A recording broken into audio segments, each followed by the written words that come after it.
Alright, so I'm back, sort of. You can hear that light rain hitting the metal roof behind me. Looks like it's socked in pretty good. And this place is getting demolished. After I record all these emails, this is getting demolished, rain or shine. And I'm going to frame up these walls new and get this done. And I'm going to take the camera, I'll show you guys a quick little walk around the outside of what I'm up against and why I'm doing this, and you're probably going to vomit when you see the previous work. Oh my god. But anyway, side note to all you people who know that I am going to be traveling the length of this province shortly. Phil, I got your email from Prince George. Just so you know and others know, I have got to go to McBride. I have to be in McBride around the 9th-ish to jump into a jet boat with all our gear and disappear in the woods. How long am I going to be up there? I'm not sure. Will I be able to leave here early enough to make a few stops, possibly a few days earlier than that? I don't know yet, but I will keep you all informed, all right? It's easy for me to do it this way because I just don't have time to be cranking out a million emails. I sit down and I read emails and save them. My first hour this morning over coffee was intentionally seeking out various doctors so I could gain knowledge and see different perspectives and different views on what's going on so that I can inform myself more clearly on various topics. That's what I started off my day today. And what else? I will be up in the north until I don't know when. Mid-October? Late October? So if I miss people on the way up, I'll catch you on the way down. Alright? And we will set up this camera, possibly hear you out and get your knowledge out here to be shared with the people. And I don't give a shit what you want to talk about. We'll talk about it, all right? Because it's the people who we need to listen to, absolutely. Anyway, what am I going to do now? I told Sarah's my wrecking crew. She loves to hook the, I got a choker chain that I've been putting around outbuildings on this property, and then I hook it up to either her Tahoe or the back of the quad, and we rip the shit out of them and just demolish it, and she loves that, so I gotta let her do that. She just got notice that she must be in here in 50 minutes. Report to work. And I'm going to have this ready to tear out. I'll show you the afterward. I'm going to possibly do a few email share videos today because tomorrow morning I leave for the coast and I will be guiding and then fishing and filming a whole pile more stuff too as well on the way there and the way back. But it's all fun, it's all good, right? And as long as I'm helping and we're helping each other, it's the fuel and good things come from it nonstop. But anyway, let me take this camera around. I won't even turn it off. I'm going to take you around and show you what I've been up against, a small piece of what I've been up against, and then I'll set the camera down again and we'll crank out some email shares, all right? So, this is what we got. For all those that may be curious, especially my brothers and sisters in the trades. I've already torn down all this and exposed it. This framing is unbelievable. It's just such a bizarre chunk of everything. You can see some of these curved 2x4s that are absolutely amazing. Pieces of weird wood. It's almost like you scavenge them from the dump. I've torn off a whole bunch of this already. And this, what is it, about a 7-foot cubicle right here is ready to go. I've got it separated from the main building. I've got that next one separated, and this whole thing is going to be tore out before lunch. There's the new, getting ready to be tied into what's coming as new, and then I have to tie it into the existing shop. The siding that we, here's the siding that we purchased, stained, put up random for the wall. It's going to be the look. Got to build a door.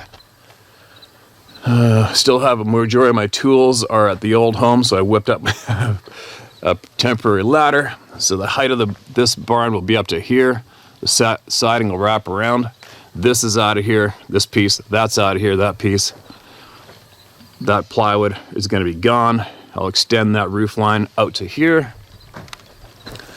You can see how we missed the concrete slab by a mile for some strange reason, as he did whatever it was he was going to do. And you can just see this pile of weird shit everywhere. All this is getting tore out and redone in all the proper wood. This whole shop will be eventually wrapped in stained wood. And here we are into this junk pile again. So that's today's project. One of them. That'll be gone. And then I will have these walls all framed up by the end of the day easily. Probably put a tarp up there to keep them from flooding. And then we'll make some stalls. And this is where the windows will be cut out of the wall to go into the man cave so the horses can peek their heads through while we talk to people from around the planet. So there we go.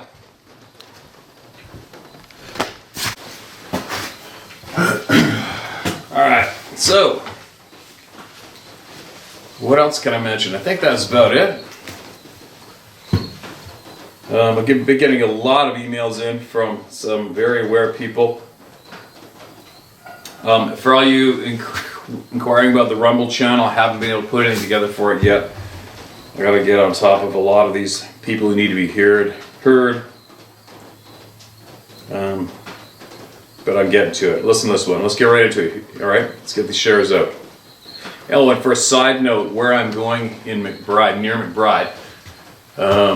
Last fall, a friend of mine who has the remote camp up there, he told me of a young couple that was hunting near McBride last fall, and they had something screaming at them from in the willow that absolutely scared the shit out of them. He was texting me while I was going down, or the same day, and I said, oh, well, you should get them to talk to me maybe if they want to talk about it. And then he said, I'll try it, I'll see what they say. And then I guess a few days later, they decided to abruptly change their story that it was a moose. I'm going to seek those people out and find them when I'm up there so I can, A, give them confidence and let them know they're not crazy, not to be insecure about what they saw, and hopefully get them to speak out loud about it. But I know there's a pile of activity around the area that I'm going to. As usual, speaking about activity, and then here, last night at about 2 a.m. I heard somebody blast a shotgun off in the distance. If I had to guess, it would have been about 500 yards away. Who knows what that was about with all the bears that are around here, but the bears are preoccupied down at the river, so I don't know. But I don't know enough of the people around here to find out what's going on, but that's the third time we've heard random single gunshots. Once was a rifle, and the other two have been shotguns so far. I don't know what's going on in the neighborhood, I'll find out, but we're in farm country here, so it's not like you can look over and see your neighbor's house. Everybody's fields away or on the other side of timber. But I'll find out the goop eventually. Alright, here we go. Encounters. Dear Steve, 2 years ago my wife and I moved out of my aunt's 120-acre farm. She is elderly and alone and can no longer maintain the property, so I do that for her now. We rebuilt a house on the property over about 6 months and have been living here ever since. This place is in the country, but not miles and miles from civilization. That's the first thing I would like to point out. The fact that these beings are sometimes living closer than most people believe. Well, I know. There's numerous sightings of these things about just 2 miles that way as a crow flies from the house, and about 1.5 miles that way. And yeah, sorry. To get to the point, I think it's a bad idea to give out too much information on the locations of sightings or incidents in the reading of emails, etc. They are watching and listening to you way more closely than you probably know. They are hunting these beings, as many emails have testified. Good or bad, these beings have my sympathy and support on avoiding genocide by the dark forces that run this world. Shortly after we started rebuilding this place, things started happening.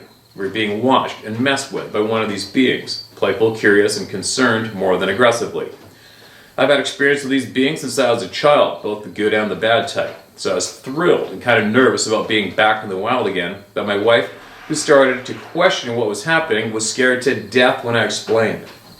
She was younger than me and never lived in the woods, pure city girl. Things went on and she, unknown to me, started researching Bigfoot. She Googled what to do if you think you have a Bigfoot on your property, or something to that effect. She said she tried several different wordings. I found out about her research a week later when I was ranting about a helicopter that ruined my first day of deer hunting on the property. I was out before sunup with my father-in-law. It was his first hunt, and I put him in the honey hole, and I went to a place that is beautiful and serene that the big bucks pass through occasionally. I was counting on my father-in-law getting his first deer, and I didn't think it would be long before I heard a shot. To our surprise and consternation, our hunt was ruined by a helicopter.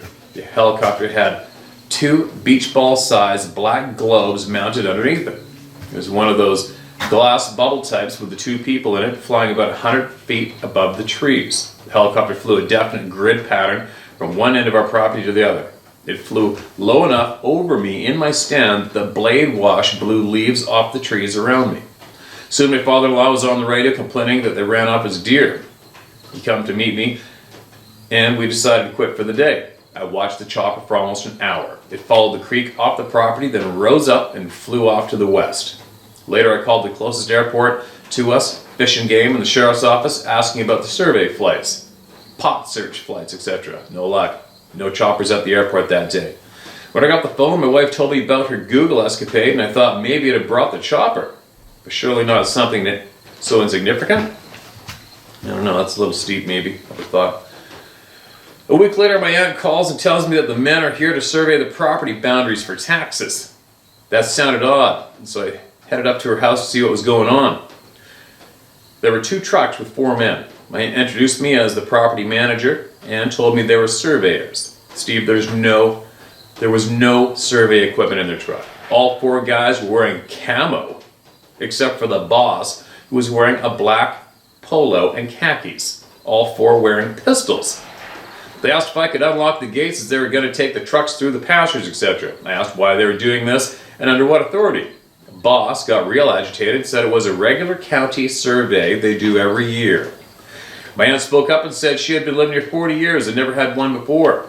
The boss snapped at her that they were doing it this year. Bad move. My aunt got fired up and she said she needed to see a work order or his paperwork for the survey or he wasn't going anywhere on her property. Said she was going inside to call the county to find out what's going on. One of the county clerks is her church buddy. These guys loaded up in their trucks as the boss, looking pissed, explained that they would do other properties today and be back tomorrow to do ours.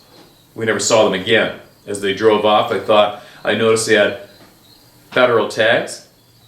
After my aunt's call, we all learned that they have no private property surveys and they only use their surveyor who has been working for the county for 20 years. 2 days later, I woke up to a sunrise helicopter grid flight again. Draw your own conclusions. Sorry I'm long-winded, but tried to get to the point. Yes, I talked to the sheriff about the survey crew. He told me if they come back to call him immediately. It's been a year since that chopper. Not a feeling, nor a sound, not the slightest hint of the activities at the beings that were here. I'm saddened and pissed about this. I think my wife made a mistake. I think we might still be under scrutiny, hence I'm keeping my name and location vague. I appreciate your channel and all your work. I first become a fan of your hunting stories, and I fully support what you're doing now for so many. Be careful though. I know you're not scared, but this world attacks those who speak the truth these days, and we need the truth speakers more than ever before. God bless you. M in Alabama. Okay, man. Appreciate that email. From what I understand, from what I've learned, what I know from firsthand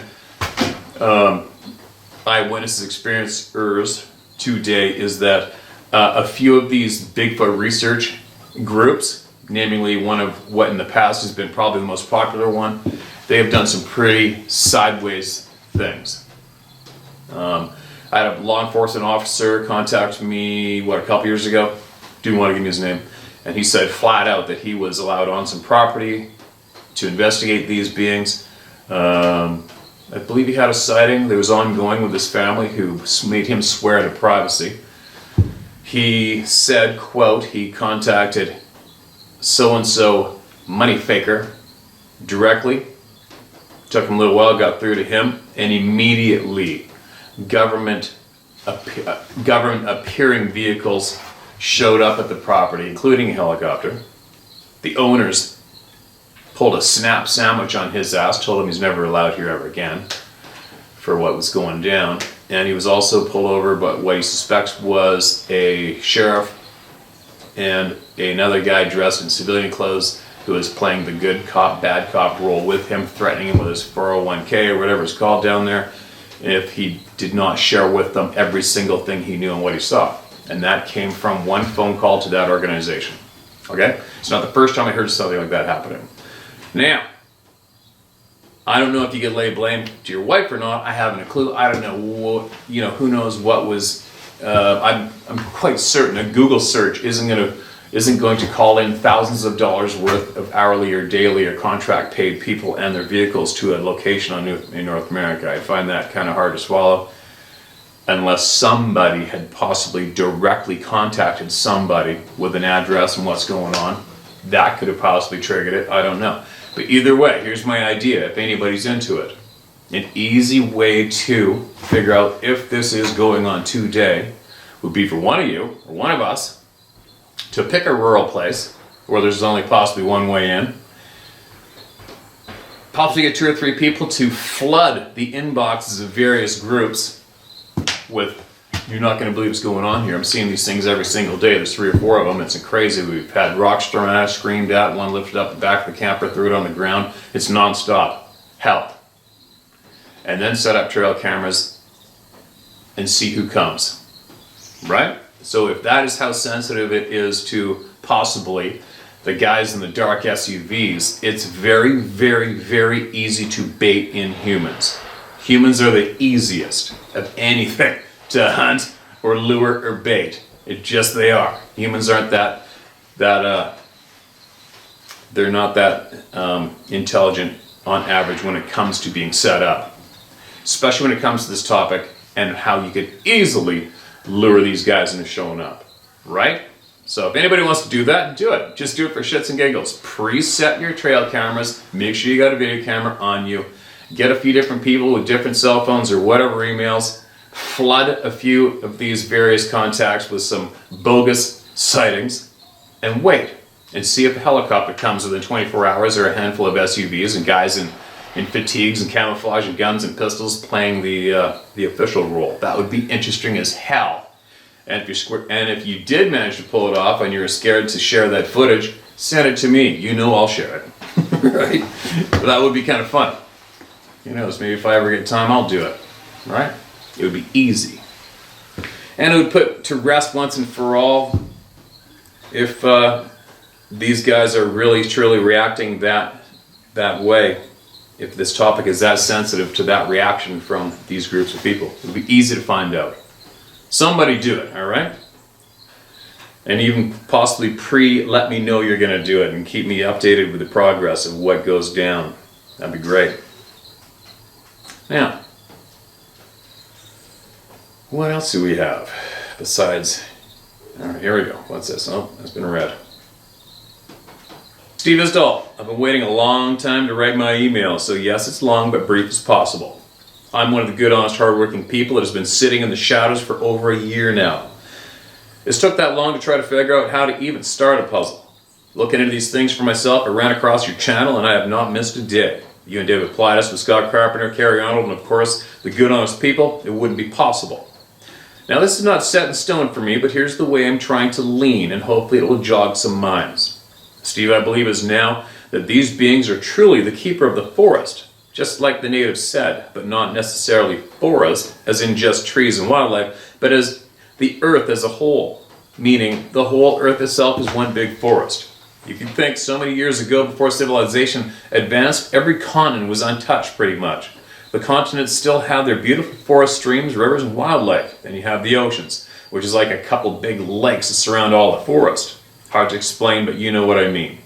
The earth is the whole forest, which leads me to my next puzzle piece, portals and creatures / beings that has been seen and known that comes out of them. Maybe the keepers of the forest are protecting the forest from these beings being able to take the forest for themselves or for whatever reason they want, because this forest, Mother Earth, is truly a gem in the vast galaxy of ours. Looking at everything we have found out about space so far, there's not too many Earths or forests out there. They are far few in between. Think of it like James Cameron's movie Avatar. We're the invaders for a certain mineral, and the beings tried to fight the humans off.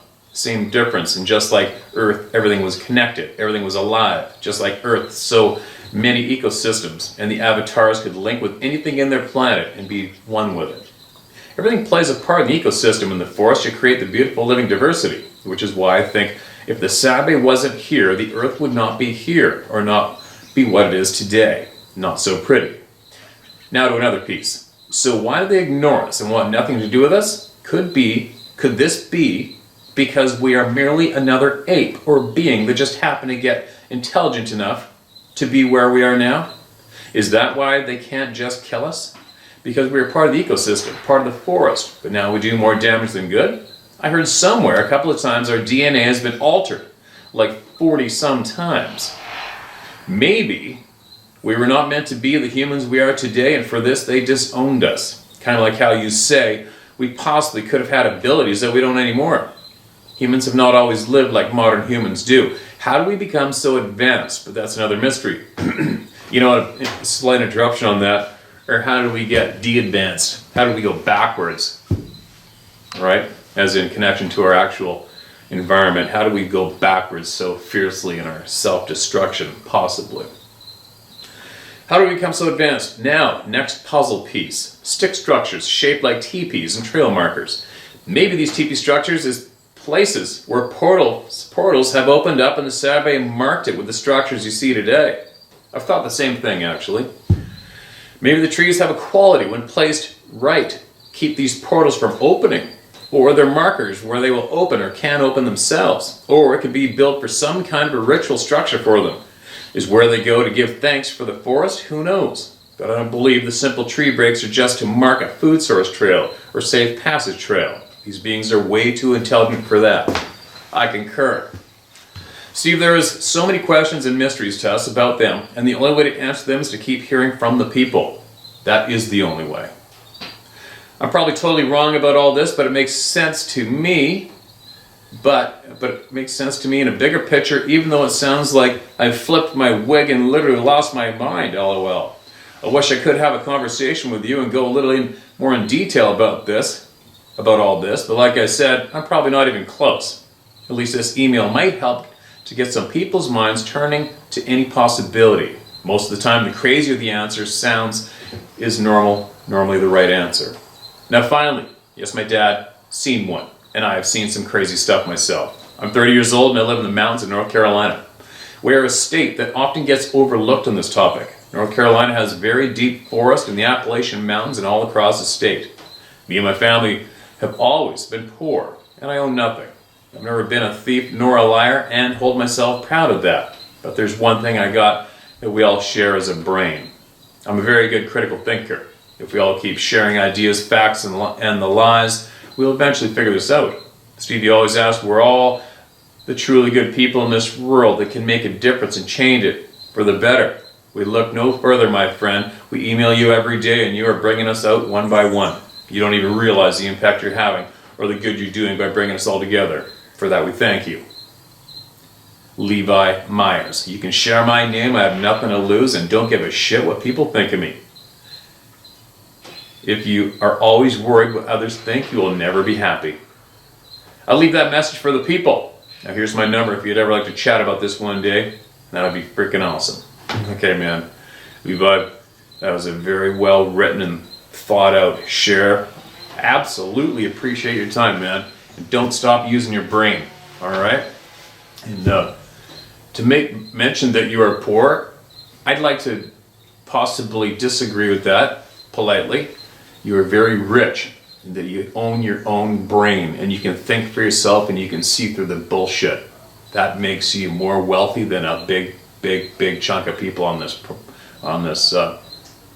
country, on these two countries, the Western countries today. Possessions. You know, on that note, it reminds me, I'm going to share with you eventually, I'm going to start sharing some of my personal stories that have helped me get to where I am today, of learning, and the what everyone considers today as success is absolutely wrong. I've met a lot of people over the years, and I have a lot of stories that probably sound a little far-fetched without the pictures, but I've got the pictures to prove it. I've never been one to name drop. I'm not into selfies. Celebrity status makes me want to puke. People that crave to be a celebrity, I feel, have a very serious mental illness. I've met a lot of people over the years, spent a lot of time with them through my career, my various careers. One of the people I met was actually one of Elvis Presley's best friends. I spent a lot of time with that man in the South in Mississippi. And I'll tell you what, that was probably when I learned absolutely that money and possessions do not bring you anything. Okay? I'll save that story for another time. It's quite the story. But on that note, I guess touching off on that, on you claiming publicly that you're poor. You're far from poor, my friend. Trust me, you are far from poor. You're very, very rich. Okay? It goes for everybody else too. You think owning something is a sign of success? It's not. It's not. Now, what else do we got? So funny, I don't know what's going on in my notes. I saved these emails, I put red, you see me put red in front of them before I even started to read them, and all of a sudden I'll have like 5 or 6 of them that don't have red in front of them. It drives me frickin' nuts. And now it makes me gun shy just diving into one that doesn't have red written beside it. But here we go. Let's hope to God I didn't read this one already. My Bigfoot story is when I was between the ages of 10 and 14 years old. My scout troop was on a camping trip in North Georgia where we were practicing the assembly for our jamboree project in the national park. The troop just got done playing a game of foxes and hounds and were all gathered together around a fire for the end of the night hangout session. A friend and I decided to go back to our campsite to get something from our tents. Our squad's campsite was about 100 plus yards away from the main group, consisting of around 150 scouts and scoutmasters. It was quite a night, other than that the racket the troop was making, and we walked quietly enjoying the night as we made our way back to the campsite. As we approached our tents, we heard sounds coming from the site of something searching around in the dirt and eating. I raised the lantern in my hand above my head to illuminate the campsite. That's when we saw it. I was put into an instant state of shock and dropped the lantern as I went slack-jawed, and it noticed us. My friend was frozen solid with shock as the light from the lantern and the smoldering fire illuminated its full form as it stood up. Yes, it stood up, like a man who had been surprised. This was no bear. If it was, I wouldn't be here telling the story, because I wasn't even 10 feet from it. 10 feet? Its form was that of a very large man with almost the same proportions. No reversed joints, but knees and legs like a human. It had massive hands and arms with a very human-like face, but more primitive. Let me read that sentence one more time. It had massive hands and arms with a very human-like face. Alright? Take note of how many times people share that with us, okay, you guys? That fact, that point. The creature was very large, bulky and hairy, hunched around the smoldering fire, eating leftovers from our dinner earlier in the night, grabbing bits of food and putting them in its mouth with its hands like a monkey eating. When I dropped the lantern, it looked at us in surprise and stood up. My father's 6'6" and weighs in at around 250. It was several feet taller than my father, and was taller than my father was, and was at least twice his weight. What shocked me the most was when our eyes met, I saw intelligence, surprise, and fear in its eyes. I didn't sense any aggression. However, it stared at us for a few seconds, standing there like statues, then looked towards where the troop was, then back at us. It was like it was thinking about what to do and finally decided that its best option was to escape because there was a whole tribe of humans nearby. Then it turned, and within a few strides of its massive legs, it was gone. Yes, it ran off like a man would and covered an amazing amount of distance with each step. 3 steps, and it disappeared into the night. My friend and I came back to our senses, grabbed the lantern, and started back towards the group. We ran the first part of the way, and then came to a brisk walk when we ran out of breath. I told my friend not to mention it to anyone as they wouldn't believe us anyways. Shitty. All I could think of is that we don't need to chase this thing as it could tear a man apart with ease, and most of us were just children. Of course, as soon as we got back to the group, my friend ran up to the head scout master and yelled we just saw Bigfoot. Then the entire troop followed us back to the campsite where I played it off as a joke and scared a few of the other scouts while they were looking around. To say the least, I didn't sleep well that night and would have crawled into my father's tent, but he was injured earlier in the day. Consequently, he was rushed to the hospital for stitches from a saw incident. Oh, that sucks. I've been there. I didn't go to the hospital though. I was about a 2-day ride North Alaska Highway on horseback, and I nipped my thigh with a chainsaw. And I'll tell you what, it doesn't feel good. It rips our flesh real easy, real quick. I didn't mention the incident again. Oh, so I spent the night curled up in my sleeping bag listening to the sounds of the night intently. I didn't mention the incident. I was in my 20s and only to close friends, as I didn't want to get ridiculed as a crazy person telling Bigfoot stories. What I saw that night was no man in a suit or animal. It would dwarf any human I've ever seen in my life, and I'm closing in on 40 now. A full-grown man like my father would look like a young teenager next to it. I warn those going to look for these creatures. If you find one, I hope you brought a 50 cal or enough fast-acting tranquilizer to drop an elephant. More than likely, if you piss it off, you are not coming back out of the woods. However, I don't think it would attack you without cause, but I still wouldn't test that hypothesis. Your best bet is if you happen upon one is to back away slowly without making threatening actions. As, like I said, it seemed far more intelligent than your average animal and just wants to be left alone. Ooh. Well, that's quite the experience, and absolutely appreciate you taking your time out to type that out and send it to me to share it with everybody here. It's kind of funny, you don't want to put the fright into people. I try not to put the fright into people. I try to encourage people to keep doing what they do and just be aware. I wonder how many parents would allow their kids to go off at scout camp if they were formally informed about the existence of these beings. I wonder how, just think about how much that would change a lot of parents' attitude, right? I think some rules and regulations and security would be put up around many campsite where kids often go to summer camp, right? I think so.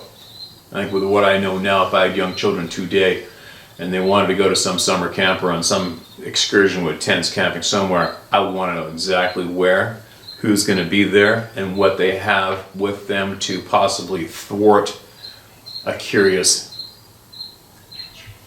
unacknowledged being in case the 1 in a million happens. It's only fair, right?